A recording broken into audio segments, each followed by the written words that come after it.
এবং যখনই ট্রেন আসে ওইখানে গেটম্যানও আছে, এটা বন্ধ করার কথা।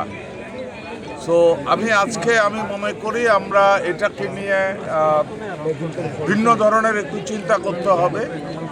অন্তত যেহেতু এটা হাইওয়ের উপরে, এই রেলঘাটটা হাইওয়ের উপরে, আমরা এ ব্যাপারে আমরা চিন্তা করছি এখানে একটা আধুনিক রেলগেট, যেটা বিশ্বব্যাপী যে সমস্ত রেলগেট আছে, যে রেলগেটগুলি অনেক সময় অটোমেটিক্যালি গেট বন্ধ হয়ে যায়, রোড বন্ধ হয়ে যায়, এখানে গেটম্যান থাকে কিন্তু গেটটা অটোমেটিক্যালি বন্ধ হয়ে যায়।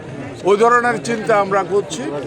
এইটা প্রথম দুর্ঘটনা নয়, তার আগে ওই ধরনের দুর্ঘটনা হয়েছে।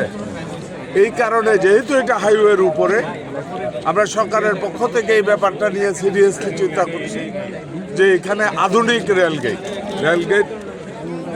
গেটম্যান থাকবে। তারপরেও নির্দিষ্ট, আপনারা জানেন রেল যখন চলাচল করে নির্দিষ্ট সীমানা ক্রস করার পরে গেটগুলির সাথে অটো কানেক্টিং কিছু সিস্টেম আছে। ওই সিস্টেমের কারণে গেটটাও যেন অটোমেটিক বন্ধ হয়ে যেতে পারে, ওইটা নিয়ে আমরা চিন্তা করছি।